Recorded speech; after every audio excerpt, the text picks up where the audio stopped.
Earlier this week, we ended up getting an update to Call of Duty World War II, which gave us a lot of things, and we've said it so many times here on the channel already, but again, a lot of those changes were absolutely massive, from fundamental core changes to different features being added in, finally that being paint jobs in World War II, the ability to create your own custom camo within World War II, and of course, it is something that depends on the weapon canvas themselves. Each individual weapon will vary, including different variants will have different ways that things will flow, different canvas sizes, all kinds of stuff like that. But that's something in which, if you've tried the new paint jobs feature in World War II at all yet, you may be like me, a complete noob who is lucky if they can piece together something half decent in an absurd amount of time. But maybe you're on the other end of the spectrum where you are an absolute design god and can pull off some absolutely amazing stuff.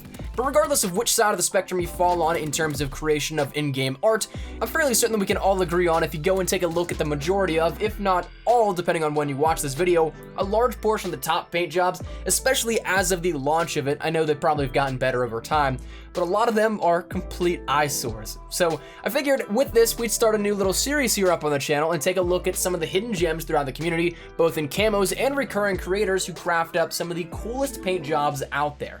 And honestly, these are the things that really make me wish that we had a downloadable option for all of these. Whether or not we actually get them, I don't know, your guess is as good as mine, maybe in time, but for now, all we can really do is sit and stare in awe. But with that said, that's where I kind of want to turn it over to you guys for future episodes. If you guys want to see more of these, feel free to send me some of your best artwork in COD World War II, and perhaps we can even do some sort of like reward system, like the top camo and creator gets something out of it. I don't know exactly what just yet. I'll figure that all out, but again, I'll leave something in the description below that you guys can submit your own artwork, some videos of that, and all kinds of cool stuff with it. So if you guys are interested in that, of course, let me know. It's all dependent on if you guys want to take part in this, and then we can see where we go from there. I'd love to get you all involved in this, but again, let me know your thoughts in the comment section down below, and of course, if you guys also want to submit right off the bat, link is in the description. But let's just jump right into the paint jobs. The first of many that we're going to be going over here today with this one comes from Kazi Yodo over on Reddit, in which his post was entitled, "It's Nerf or Nothing." So I was immediately intrigued,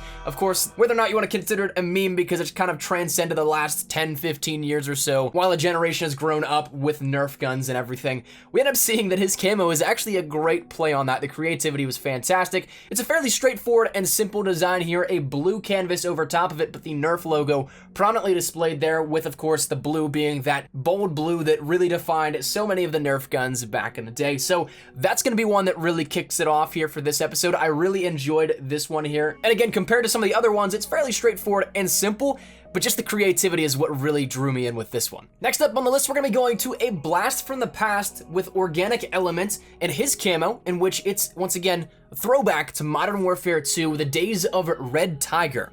Now again, this is a great mixture of what seems to be the pitch camo potentially, but then also a bunch of different black splotches and red splotches to create that, once again, more organic camo compared to what we've seen previously in the Call of Duty franchise. Now, these were one of the first camos that I remember going for and absolutely feeling like I needed, and of course the camo game in the past couple of years has completely ramped up with the introduction of, say, dark matter and those sorts of leveled camos above everything else. But back in the simpler days, Red Tiger was one of those ones that just you had to have. So absolutely love seeing this return to World War II in a creative sense.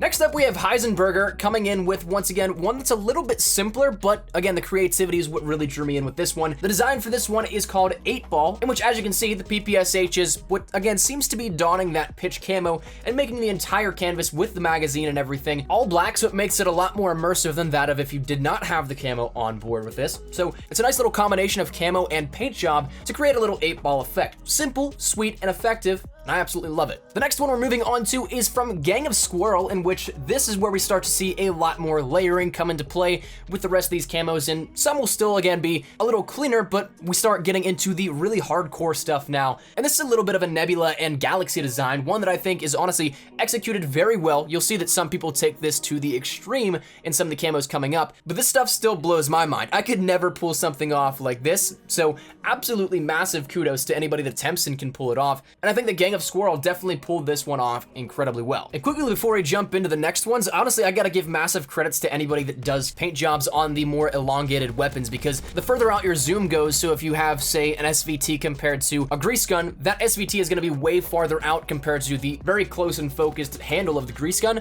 The farther away you are, there seems to be a little bit of tracking issues in which there's a lot of stuttering in where the canvas will allow layers to go. So honestly, the further out you go, those longer weapons, if you pull some stuff off with that, huge kudos to you, and I think it's just a massive testament to how skilled and talented some people are when creating these camos. But the next thing we'll talk about is one that comes from Gloof Doof, and he ended up making a pencil design for his knife. I've seen quite a few of these, but I think this might have been the one that really took the cake for me as the best and cleanest design here for this. A lot of the other ones, of course, were absolutely great as well, but I feel like this one just was the cleanest of the cut versions that I've seen. So again, absolutely awesome and very stellar. More so a clean and sleek design rather than something over the top and crazy, but I very much so enjoy this one. Next up, we've got Local Man showing off some of his Polish heritage, in which again, it's another very clean, simple, and sleek design, but it just flows perfectly with the weapon, and it looks fantastic when inspected. So showing off a little bit of his Polish heritage, creating a little flag design with this one, but coming out very sleek, very clean, and of course, looking beautiful. Now our last camo before we break into the top 10 here comes from the Destroyer, in which he takes the Devil's Piano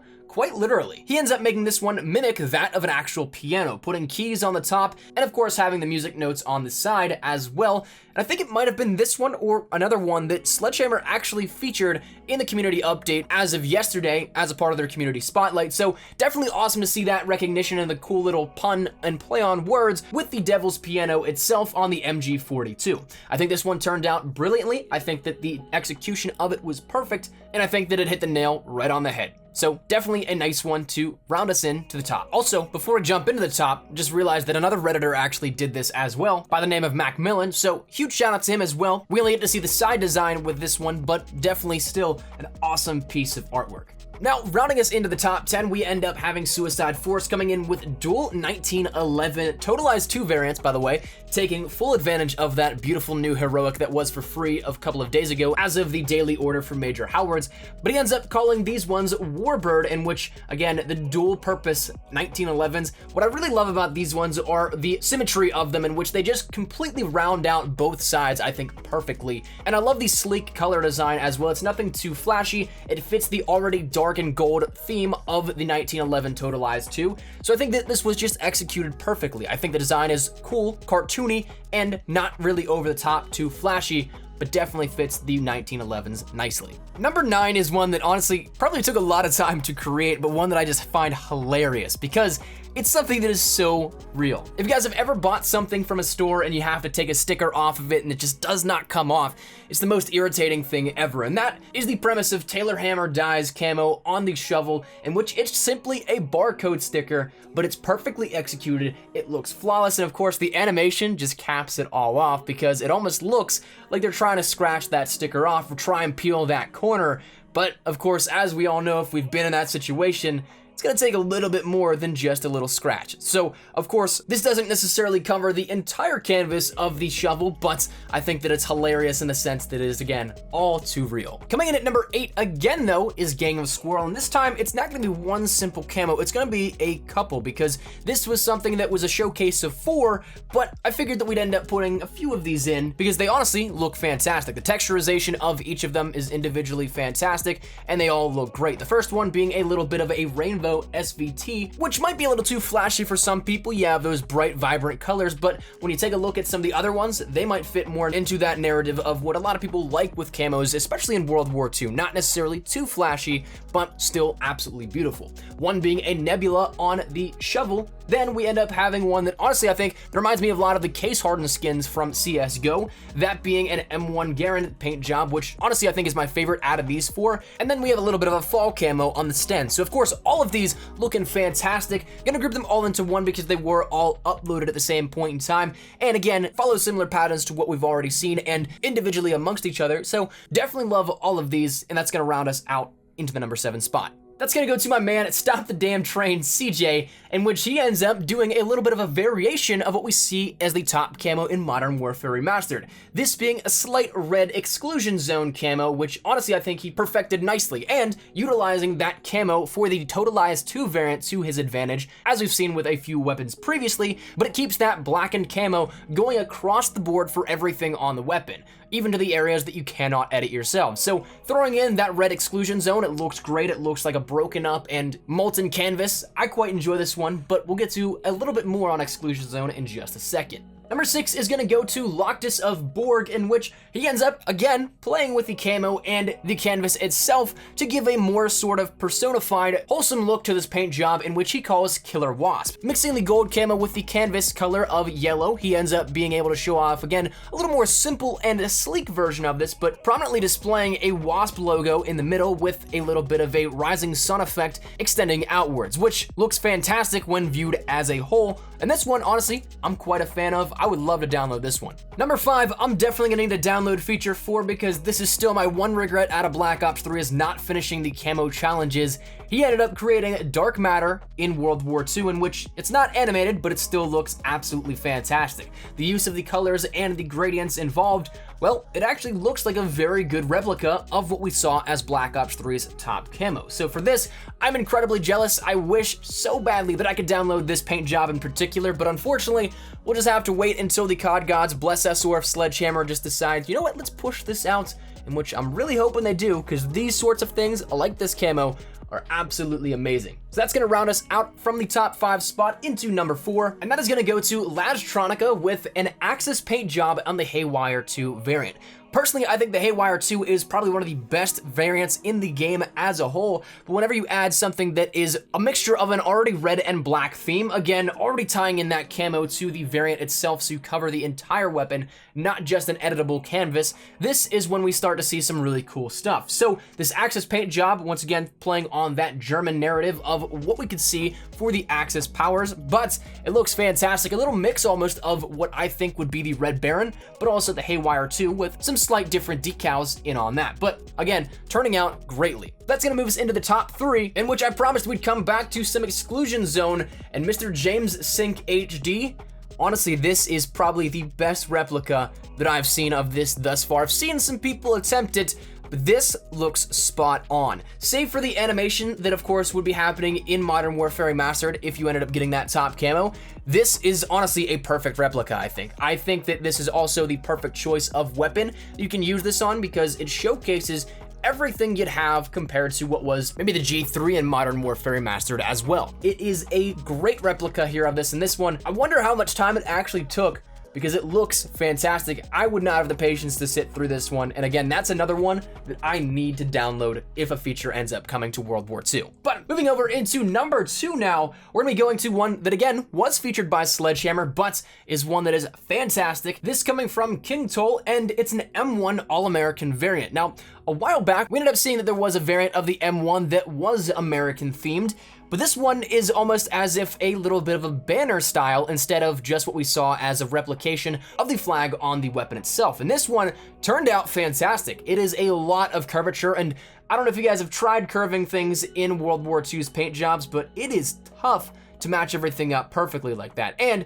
it looks flawless here on this M1 variant. So honestly, I love this one. I think that this is probably one of the best and cleanest that we've seen in World War II to date. But that is going to bring us into the number 1 spot, which goes to my friend N97, who's a fantastic emblem creator, fantastic creator in general with all things camos, paint jobs, emblems, you name it within Call of Duty. And this one, honestly, is fantastic. I love it so much. Reminds me of the Hyper Beast from CSGO, but his Beast paint job may not be something that you can really see whenever you inspect the weapon, because it's more so on the stock of the PPSH, and a lot of what you'd see by the trigger when you inspect it is black. But when you take a look out at it in the paint job's variations, you can see that it is a Beast logo right there. That honestly, when you look at the layers that he uses, man, it is insane how he creates such awesome stuff, utilizing every single layer that he has at his disposal, it turns out fantastic, I think. So that said, that amount of blending, that amount of layering, that amount of just sheer time and effort that goes into this kind of stuff, that and all the other creators that we've talked about their camos here in this one have the utmost respect for me. I honestly envy all that talent that we've showcased here today, but that's where we're gonna wrap it up. You know what? I think I'm gonna show you guys a little bit of what I've been crafting up in the very little free time that I've had. I was working on a little bit of an Asimov variation for my PPSH. I think it turned out okay for me being somebody that I don't really necessarily consider myself to be anything too talented on the sticks in terms of artwork, but I liked how it turned out. I was a little bummed out that the PPSH, I found out firsthand that a lot of the stock work you won't ever see if you inspect it, unfortunately, but that said, had some fun with it. But that is going to conclude our top paint jobs of the first week of World War II paint jobs. Again, if you guys want to see this as a weekly thing, please let me know down there in the comment section down below. Please submit your stuff, preferably some videos of inspections and what you can see in the paint jobs menu itself. That will really make showcasing these a lot easier and give a lot more definition to what we can show off than just zooming in on pictures like we've probably done a lot here in this one. So again, if you guys want to see more of these, please let me know down there in the comment section down below. Really looking forward to these, and hopefully you guys enjoyed. Make sure you drop a like down below. If you guys are new to the channel, make sure you guys subscribe so you don't miss a single thing regarding more paint jobs, hopefully, and anything regarding news, updates, tips, tricks, all that good stuff. We got you covered here up on the channel. So if any of it interests you, make sure you hit that subscribe button so you don't miss a single thing. And if you guys want to follow me over on Twitter, that's the best place to get connected outside of YouTube. Practically live on Twitter, so if you guys want to strike up a conversation, ask me a question, whatever it may be, link is down there in the description below. And also, if you guys want to follow me over on Instagram, I'm trying to be more active over there as well, so that link is also in the description below. But I will see you guys later. Mine is an espresso. Thank you all so much for watching. Take care, and peace.